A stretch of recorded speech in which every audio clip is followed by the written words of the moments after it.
السلام علیکم، میں حکیم فرحان تارکی تارکی ہربل کلینک سے حاضر خدمت ہوں۔ آج ہم معدے کے بارے میں بات کریں گے۔ طب یونانی میں معدہ ام الامراض یعنی تمام بیماریوں کی جڑ ہے۔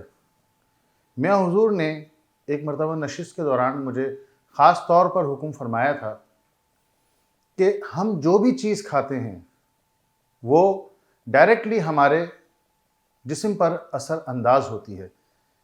مثال کے طور پر اگر ہم نے تکہ کھایا اور تکے کے خواص جو ہیں وہ گرم اور خشک ہیں تو وہ ہمارے جسم میں، ہمارے خون میں، ہمارے پٹھوں میں گرمی اور خشکی پیدا کریں گے۔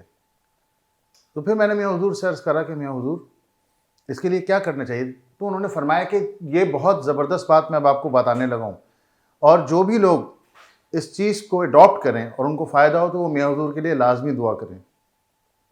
میاں حضور نے فرمایا کہ اگر کسی شخص کا مزاج بلغمی ہے تو اسے چاہیے کہ وہ گرم غذائیں کھائے، اور اسی طریقے سے اگر کسی شخص کا مزاج صفراوی ہے یعنی گرمی والا ہے تو اسے چاہیے کہ وہ ٹھنڈی غذائیں کھائے، یعنی اپنے مزاج کے اپوزٹ غذاؤں کو استعمال کرے۔